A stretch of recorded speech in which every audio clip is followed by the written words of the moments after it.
महाराष्ट्र के गढ़चिरौली में नक्सलियों से हुई मुठभेड़ में टॉप नक्सली कमांडर मिलिंद तेलतुंबड़े भी मारा गया। मिलिंद तेलतुंबड़े पर 50 लाख रुपए का इनाम था। गढ़चिरौली में हुई मुठभेड़ में 26 नक्सली मारे गए, साथ ही बड़ी संख्या में हथियार भी बरामद हुए हैं।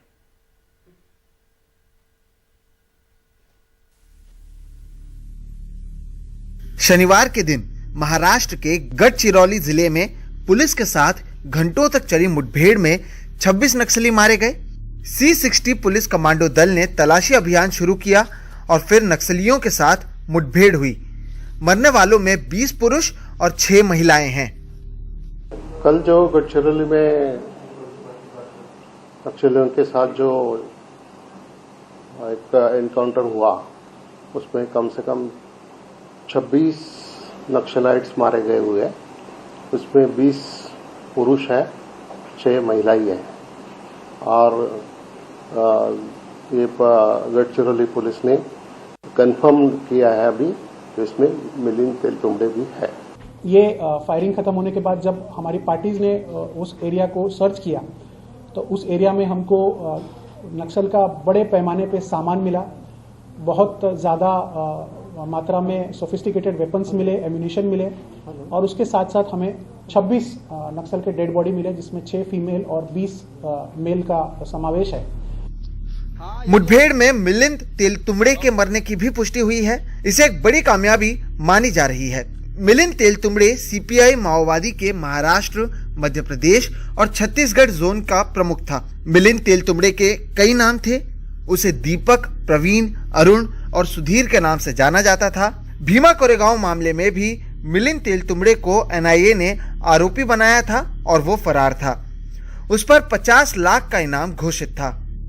मिलिंद तेलतुंबड़े के साथ ही इस ऑपरेशन में 4 टॉप नक्सली भी मारे गए हैं, जिनके पास से 5 AK-47 के साथ ही कई हथियार और गोला बारूद बरामद किए गए हैं। पुलिस ने अपनी जान की बाजी लगाकर 26 जो बहुत ही जहाल नक्सल है, जिनके ऊपर कई लाखों रुपए का इनाम रखा था, उनका इनकाउंटर किया है। और इसमें एक मिलिंद तेलतुंबड़े नाम का जो जहाल नक्सल था वो भी मारा गया है। मुठभेड़ में 4 पुलिसकर्मी भी घायल हुए हैं, जिनका इलाज किया जा रहा है। मुंबई से सुनील सिंह के साथ सोहित मिश्रा, NDTV इंडिया। उधर मणिपुर में उग्रवादी हमले में शहीद हुए कर्नल विप्लव त्रिपाठी समेत 5 सैनिकों को सैन्य सम्मान के साथ विदा किया गया। मणिपुर विधानसभा चुनाव में 3 महीने से भी कम का वक्त बचा है। ऐसे में यह हमला राज्य की सुरक्षा व्यवस्था पर सवाल खड़े करता है।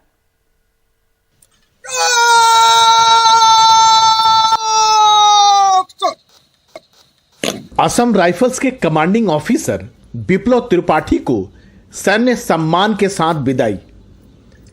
कर्नल त्रिपाठी के साथ राइफलमैन श्यामल दास, RP मीना, खतनई कोयनक और सुमन स्वर्गायरी को भी इम्फाल एयरपोर्ट पर श्रद्धांजलि दी गई। कर्नल त्रिपाठी जब म्यांमार बॉर्डर के पास चूरा चांदपुर के जंगल से परिवार के साथ बटालियन हेडक्वार्टर लौट रहे थे, तभी आईडी धमाका हुआ और फिर घात लगाकर दोनों ओर से उग्रवादियों ने फायरिंग की। हमले में कर्नल विप्लव की पत्नी अनुजा और उनके 8 साल के बेटे अबीर ने मौके पर ही दम तोड़ दिया। Firstly, I'm really shocked and I came to know about the death of one innocent, including innocent boys, innocent child and women. And I strongly condemn in the strongest terms. And I use the term terrorist. And I am sharing my deepest condolence to the family of the families. Manipur में 2015 के बाद यह दूसरा बड़ा हमला है। चंदेल जिला में हुए उस हमले में डोगरा रेजिमेंट के 18 सैनिक शहीद हुए थे। इसके बाद सेना ने उग्रवादी कैंपों पर सर्जिकल स्ट्राइक की थी। यह पहली बार है जब उग्रवादियों ने सैनिक के परिवार को निशाना बनाया है। बेटे की याद में कर्नल विप्लव के पिता सुभाष त्रिपाठी और उनकी मां के आंसू थम चुके हैं। देखिए, अभी 7 दिसंबर को दीदी जीजा जी, छोटा भांजा जो लेफ्टिनेंट कर्नल है 10th असम में, ये सब एक साथ परिवार के साथ मणिपुर में हमारे बड़े भांजे विप्लव त्रिपाठी जिनकी आज शहादत हुई, एक साथ पूरा परिवार दिवाली मनाने गया था। छोटा भांजा जो खुद लेफ्टिनेंट कर्नल है उसके पास मैसेज आया। छोटे भांजे ने तुरंत इनकी यूनिट पे फ़ोन लगाया और बोला ये ऐसा है, क्या स्थिति है? तो बोले 7 कैजुअल्टी कन्फर्म है, जिसमें सीओ साहब, उनका पूरा परिवार और 4 जवान, इतनी कन्फर्म कैजुअल्टी है। इस हमले की जिम्मेदारी उग्रवादी संगठन पीएलए और एमएनपीएफ ने ली है। माना जाता है कि इन दोनों संगठनों के पीछे चीन है, जिसके साह पर ही उग्रवादी संगठन ऐसे कायराना हमलों को अंजाम दे रहे हैं। सरकार ने साफ किया है कि जिन उग्रवादी संगठनों ने इस हरकत को अंजाम दिया है उसे किसी भी हाल में बख्शा नहीं जाएगा। गुवाहाटी से रतनदीप और रायपुर से सोमेश पटेल के साथ नई दिल्ली में राजीव रंजन, एनडीटीवी इंडिया।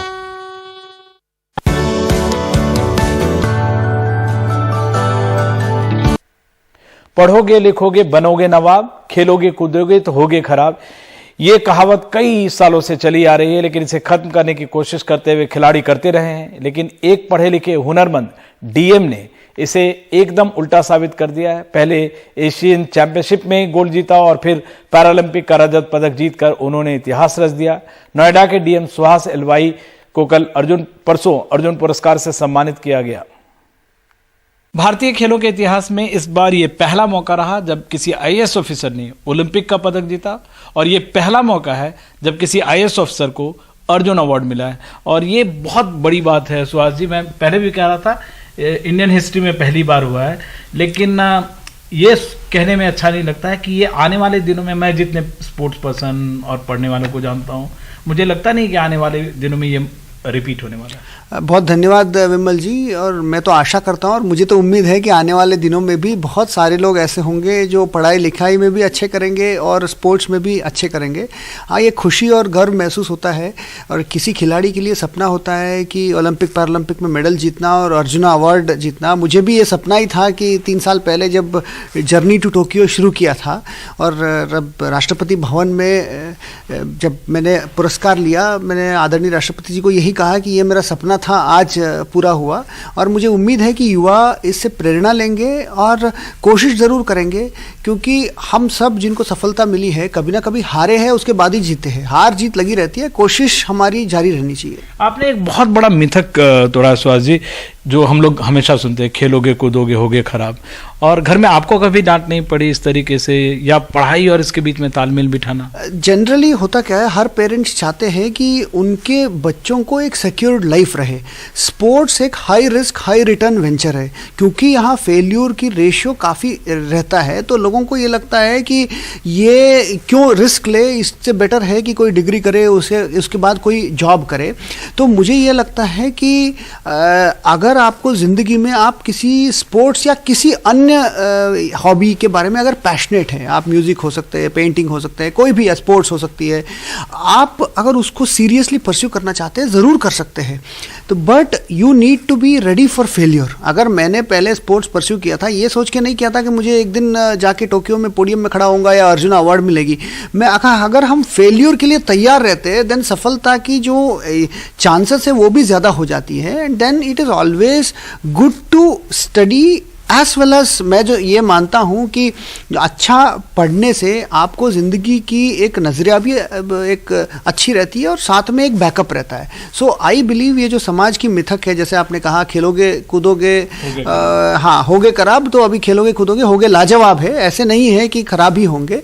तो we can do it both, provided कि हमारे अंदर एक तो कॉन्फिडेंस होनी चाहिए, बट देन भगवान की कृपा भी बहुत मायने रखती है। एक और चीज़ जो कि आप को मैंने देखा था कि जब क्वालिफिकेशन नहीं आ रहा था कोरोना की वजह से, और उस समय आपको कोरोना की जिम्मेदारी, नोएडा में बहुत ज़्यादा केसेस हो गए थे, सबसे ज़्यादा टफ असाइनमेंट आपको क्या लगा है? कोरोना कंट्रोल करना या ओलंपिक्स लेवल में जो फ्रांस के खिलाड़ी के साथ आप खेल रहे थे उस लेवल तक मेडल जीतना, डिफिकल्टी के टर्म्स में आपको कौन सा डिफिकल्टी?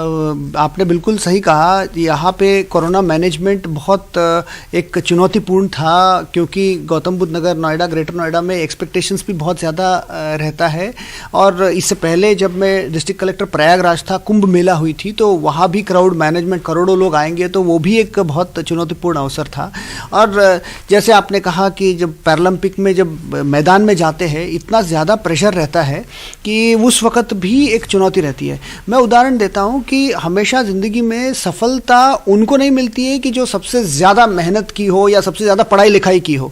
एग्ज़ाम में रैंक उसी को मिलता है जो उस 3 घंटे में परफॉर्म अच्छे से किया है। तो ये स्पोर्ट्स में भी जितने भी प्रैक्टिस किए हो, वो जो 1 घंटे मैच में आपने जो परफॉर्म अच्छा किया, वो जो जीता वही सिकंदर माना जाता है। मुझे लगता है ज़िंदगी में जब ऐसे मौके मिलते हैं, ऐसी चुनौती मिलती है, उसको हमें कोशिश करनी चाहिए अपॉर्चुनिटी में बदले, और वहाँ अगर परफॉर्म करेंगे तो सक्सेस ज़रूर मिलती है। सपना खत्म हो गया या पेरिस है? देखिए, एक ही ज़िंदगी है, और जो समय बीत जाती है तो उसके बाद समय नहीं आता है। बकेट लिस्ट में तो बहुत सारे टिक्स और करनी है, तो यही कोशिश रहेगी। जैसे मैंने कहा कि आगे क्या होगा, क्या मिलेगा ज़िंदगी में, ये तो समय ही बताएगा, बट सपना तो बहुत सारे हैं। कोशिश करेंगे उसको पंख देने के लिए, बाकी लेटेस्ट ही। हाँ, पेरिस के लिए ज़रूर, क्योंकि मैं ये सोचता हूँ जब फाइनल में टोक्यो में मेडल आँखों के सामने आके हाथ से भगवान ने निकल गया, छीन लिया, तो मुझे लगता है कहीं ना कहीं ये सोचा होगा कि अगर अभी गोल्ड दे देंगे तो आगे कोशिश नहीं करेगा। तो ज़रूर इच्छा है, अभी 3 साल है, तो hopefully let us see what happens in Paris. चलिए, wish you all the best, और अगली बार उम्मीद करते हैं कि और भी बड़े बेहतर रंग के मेडल के साथ मिले। ये भी कम बड़ी बात नहीं, बहुत ही बड़ी बात है। थैंक यू सो मच, धन्यवाद विमल जी।